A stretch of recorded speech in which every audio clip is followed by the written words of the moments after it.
Welcome to Progress in San Diego, Ordinary People Doing Extraordinary Things. I'm your host, Walter Davis, and with me this evening I have the distinct pleasure to have Prime Minister Rashid Stone Coyote, and welcome to the show.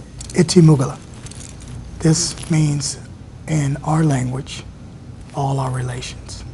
Okay, very good. I wish you had practiced that with me beforehand. That surprised me. No, I'm just kidding. And I also have Clan Mother Rachel. Nice to meet you. Thank I you say that for correctly? having us. Rochelle. Rochelle. That's fine. Very good, very good. So, we are here to talk about a number of things, including love. We had a discussion about that and how that's needed more so in the world. And we're going to be looking at the Yamassee Nation, among other things. We have a couple of things to cover here. So with that, I'd like to just sort of turn it over to the two of you to just identify who you are first. Yes. I am Prime Minister Rashid Stone Coyote of the Yamassee Nation. I am Yamassee, Creek, Blackfoot, Cherokee. And I am honored to be here with you. Certainly, certainly. Good to have you aboard. Indeed. And I go by Clan Mother Rochelle, but my spiritual name is Oyate Wichuya Wita Winya, which means she who gathers the people. And from my father's side is Arapaho Nation from the north, and my mother's side is Tarascan from Michoacan in the south. So those are my lineage, and I'm also part of, as Rashid said, the Yamassee tribe. Fascinating. Well, this all sounds so very good. So that's a good segue to lead in. Who are the Yamassee Indians? Yes, the Yamassee is a line of indigenous Indians that arrived from what we call the Omax. And from that term, as you look into our people, you find out the term is called the Mound Builders. The mound building nation were in many parts of the world. At the end of wars and all the different experiences that the Yamassee had, they ended up from Georgia into Florida. So today the home base is Florida, but there's many Yamassee around the world still today. And this is a short version about our people. So there is a museum or historical monument of some type in Alabama called Moundville. Okay. Just identifying with that as you make that statement. Yes. So what are your duties as Prime Minister? Good question. My duty as a Prime Minister is, number one, is making connection in relationships. And that is with all relations of all people. And bringing the love frequency to all people, and sharing, this new gathering that's taking place on the earth. We are in a deep transformation time, and the families around the world in good consciousness are coming together. So we are transforming to a higher level of consciousness and care for each other. Yes, indeed. Indeed. Excellent, excellent. Tell me where the Yamassee people come from. Well, like I said, the Yamassee people come from places where the mounds were built. And, you could say Mexico, you can say Georgia, you can say Peru. There are many places around the world that the mound builders have left their marks. Yeah. And a very old, loving civilization that dates back beyond, as I say, before the puzzle broke. When the puzzle was one mass, So at one time, what was called Africa, Egypt, and all of these places, everything was once connected, and there were people here. And that date back into the time of the Olmecs and as well as the Yamassee people. And we are documented as one of treaties First Nations. So we're one of the First Nation treaties. And our signature is on the dollar bill. We're the pyramid. We're the seeing eye. And today, as you look at our nation that is multi-colorful and beautiful with all wonderful walks of life, we're uniting people around the world within our nation and in our family. In honor of that, to be present as a Prime Minister to speak in the behalf of our chiefs and my family and clan mother, it's an honor to know that we're doing some great work, and service for change, because this earth is asking for healing. The mother is calling out, and we're here to be the sons of transformation. So there's a lot of misinformation, obviously. I mean, the more I learn about history, the more ignorant I learn that I am. Right. And so many of us have not been educated, we've been indoctrinated. And so the way that we perceive things is totally incorrect. Indeed. Mm-hmm. Okay. And we'll go more into that if we get an opportunity here. So tell me about the Yamassee language. The Yamassee language is, once again, a set off of the original Omax language, which is called Hichita. So as I greeted you earlier, I said Iti Mugala. That's very similar to saying I-ho, which is all our relations. So as I would honor my clan mother sitting here, I would say Wachi, my Wachi. Thank you for being here. And there's many other words. If I say Chatu is uncle, so honoring the uncle. But uncle also can also mean sister. So some words in the Yamassee language can cross each other to become the same word, but it just connects in a very simple way. So if you were in front of the female and it was your sister and you called her Chati, she would know the difference from speaking to an uncle. I see. So very similar to some English words, no and no. Indeed. Okay. And I'm still learning. I'm still learning. Okay. You know, I'm in the beginning stage. It sounds beautiful, though. Moving forward, what is the Yamassee Nation doing to help the earth? Very good question. What we're doing is we're all coming together and we're getting back to put the seed back in the earth, indigenous seeds. What I mean by that is plants and seeds that have life, you know, life of the old days, you know. Some foods from the old days is an oxygen-based, really not, or should I say, organic matter that keeps your attention in consciousness, okay? Meaning that they're not hybrid foods.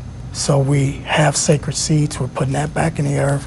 We're building cob homes, you know, and we're coming together, we're doing different things to connect people back to original things that the earth need.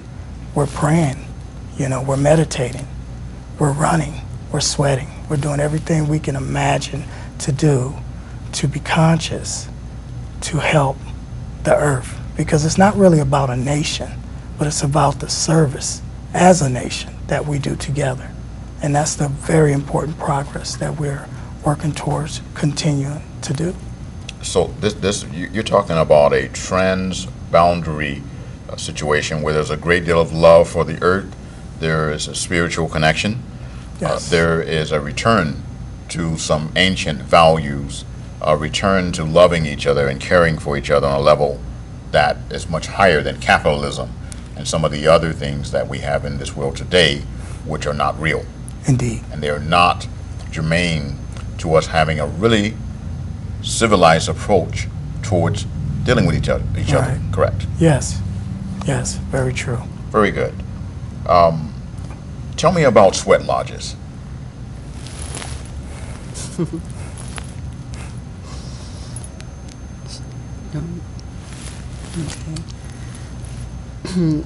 Sweat lodges,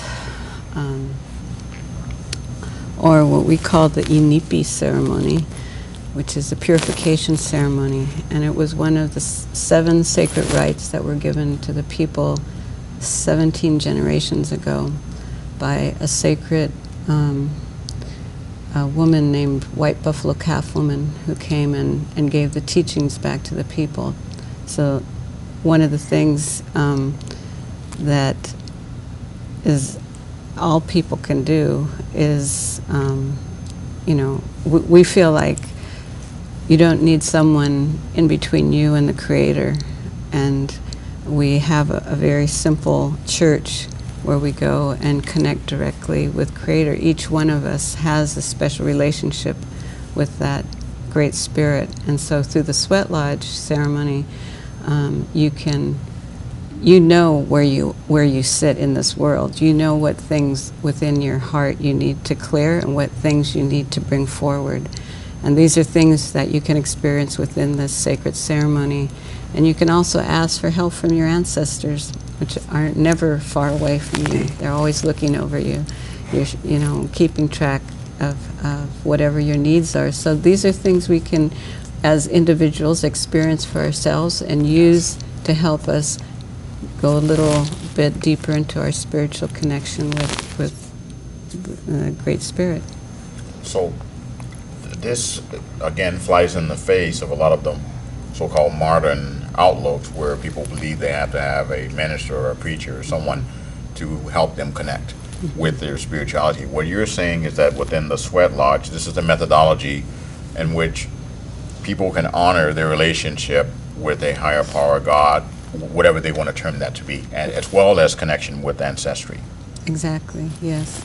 And it's also done in a circle. It's also done within, we honor always everything that's a circle. Almost all nations recognize the medicine wheel. And so wherever you sit within that circle in the Nipi, there's a purpose for it. And they say it would take a lifetime to learn everything about a sweat lodge. And there's so many things that are involved with it. But, the directions are you're sitting in when you go in, you recognize where you're sitting. That position represents other, maybe sacred animals are from that area. Maybe certain, we call winds, which bring different medicines to you, So there's a lot of different teachings within the Nipi ceremony that as little children, if you're lucky enough to begin when you're little, you can really understand the power of what you're doing when you're in there and receive so much. And like my brother Rashid is saying, it's about love and sharing and compassion, and it's about forgiveness is a big thing in the lodge, what we need to let go of and forgive, and ourselves, things that we have done. So these are all very basic beliefs in other religions and faiths that we all have, that we walk what a real human being, as a real human being. Doesn't matter what name you call it, it's that we all go in and we try and make that connection as the human spirits that we are, as connected to Creator. So excellent. That's perfect. So I see a potential for a series of radio and television shows to bring a lot of this out to light to the public. Most certainly. So tell me more now about what clan mothers are doing in the world. The term clan mother means different things in different nations, and but in essence, it's respecting the feminine, the divine feminine, and the grandmothers carry a lot of wisdom, of course, for their lifetimes of what they've experienced. But in different traditions, in different nations, they hold a place of, they carry the protocols that different grandmother councils use in order to actually take care of their tribe, take care of their people. And many tribes have been matriarchal, and through that has always been a consciousness of keeping peace on the world. Grandmothers are not happy about war. They should not want their children to go to war. So many clan mothers represent that kind of divine feminine, of being in connection with Mother Earth and bringing the love and having respect for the sacred water of life. Without the water, we won't be here. So we take with us wherever we go that understanding of teaching people, pay attention to the water and the air we breathe, and where you walk and how you sit and what you do. So these are all things. Men also carry these teachings, but especially the mother, the clan mothers. So they teach a lot like that. Okay. Yeah. Well, that all sounds beautiful, and it sounds like what we need more of.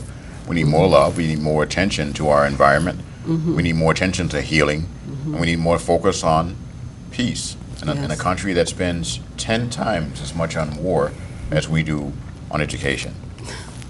Yes. So, tell me about the meaning then of the four directions. Again, if you perceive the Earth from way out, like if NASA took a picture of a round sphere, everything is round in our lives. Everything we do starts and then completes. And so in the medicine wheel, if you could visualize like a cross through the center of it, in the West, where we sit, is what we recognize as the Black Nation. And with that comes many teachings, along with, for instance, I had mentioned earlier, like in the West is the Wakinyans, the sacred thunder beings, the ones that bring the rain, the ones that clear. If you notice, after a rain and thunderstorm, the next day, the energy of what's around you, it's clean. Things have been removed. That's what the thunder beings bring, and so we honor them like that. And also Mother Bear. And then the north direction is the Red Nation, and we recognize the Buffalo Nation and all that the buffalo has given to the two-legged people. We wouldn't be alive without them. So those teachings of generosity, of forgiveness, of patience, of joy, and all those things are buffalo. And then the east direction is we call Wamble Glishka, the spotted eagle, who takes all of our thoughts and prayers to the Creator. A very special, powerful animal. And also that's the direction of white buffalo cattlemen. And then the last direction, the south direction, and the east is the white nation. And then the south direction is the yellow nation. And that we recognize all our relations, meaning the standing people, the tree nation that gives us the air we breathe, the wingeds, the fin ones, the ones that walk four-legged on, all our relations that are alive, we honor them, we recognize them, for without them we wouldn't be here. So we honor all directions, we honor all people, red, yellow, black, white, and everything in between. And so really, the native indigenous people, they know that we're all related, we're all relations, and we all walk together on Mother Earth, like together. Well, that all sounds beautiful. And however, I know this is foreign to a lot of people, and we're really going to have to do some more broadcasts to elaborate on what all that means. Okay, so we're down to our last 10 minutes. Okay. So tell me about the tree of life and coming back to oneness. Well, oneness.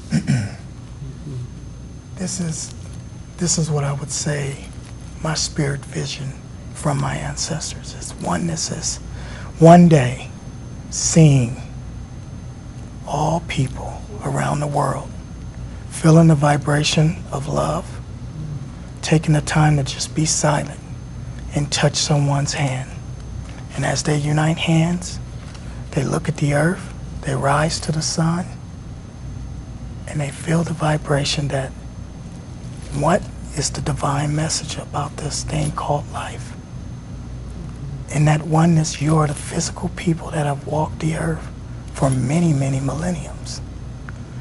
And it's up to you to overstand Mother and Father and bring oneness so the children of all living essence can rise to a beautiful place that is called balance.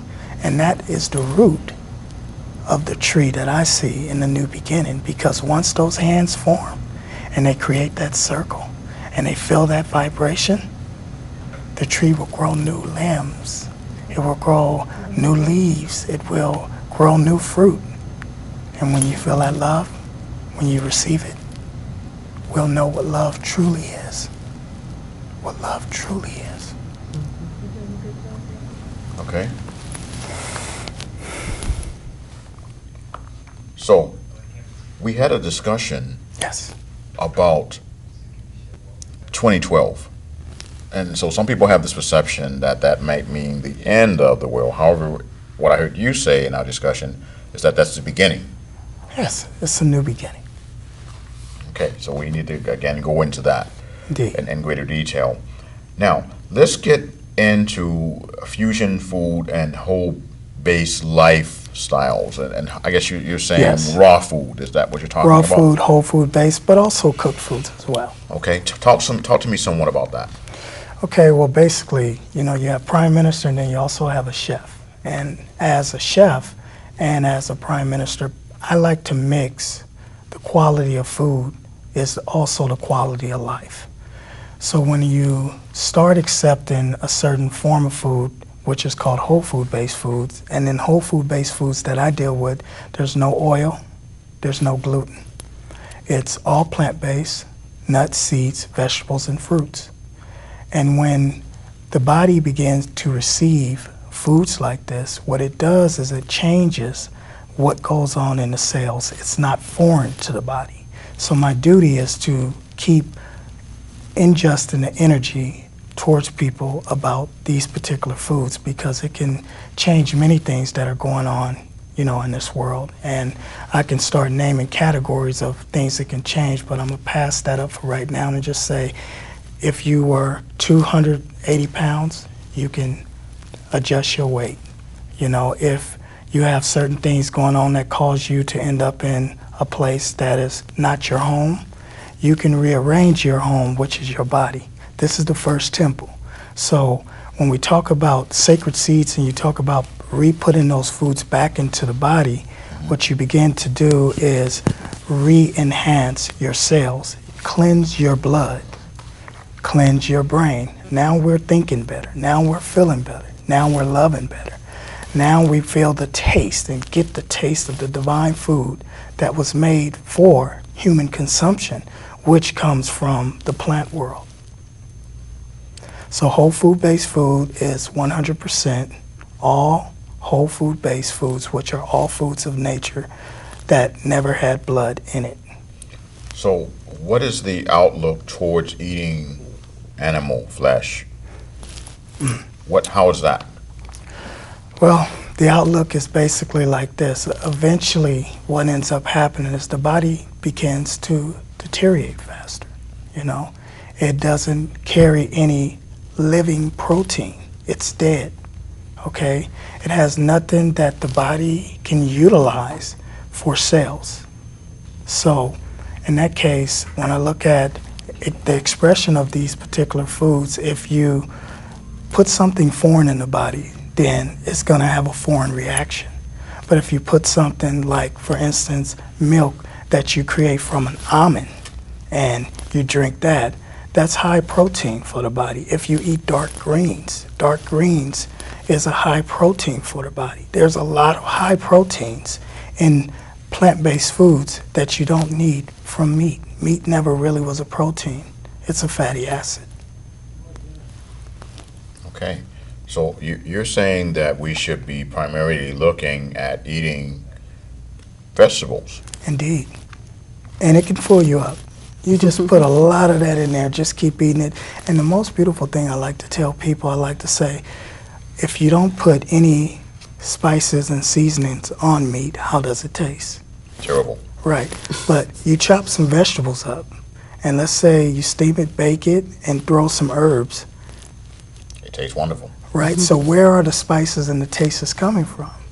From the natural plant foods. Got it. Sea salt, all of these wonderful things. So really what we're really in tune to is taste. We want our food to taste good. We want something that really makes us say, oh, it's almost like love making. Oh, it tastes so good. And that's the key in good food. And plant-based food can be really, really good for you if it's made right. Or if you're just natural and you're picking fruit from a tree, it can be good once you really accept natural sugars, sugar in its original form. And that sugar in its original form will adjust itself in the body to fight against different things that causes problems in the world of which we call medical problems. I see. So you're talking about a very holistic approach towards health, in which we basically food is medicine. Indeed it is. Indeed it is. It is definitely the medicine that our mother have put here. And she was the shareholder of it. The mother knew the way the food grew all around the world. She knew the cycles. And when we listened to her, we ate accordingly. And that kept us alive. So Excellent. I'm honored to be with the mother. Well, we're down to less than 5 minutes now, and I want to make sure that the two of you get a chance to express to the public whatever message you need to within that time frame. So if you could briefly encapsulate Indeed. what you want from the public. What can the public do to support you? What else do you want to convey during this interview?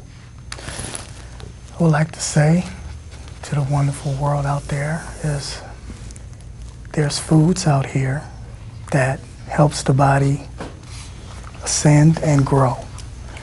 And we as people, if we work together in consciousness, then we can continue to elevate each other every step of the way. Thank you. I think my message today would be that the time right now is shifted, as you said, 2012, and I would encourage all the women who are listening to find a circle of women that they could come together with, because now's the time. We've been told to heal what we need to heal, and then move into really coming together as a woman nation to heal our brothers, heal the men nation, and in turn heal Mother Earth. And we can only do that if we extend our hand to each other, no matter what color, what race, it doesn't matter what religion. We are out of time. Ages. Oh, okay. We're out of time. We'll be continuing this. Okay. I want to thank everybody for joining us, and we'll be posting information about how to get more in tune with this on our website. Thank you very much for joining us during this broadcast.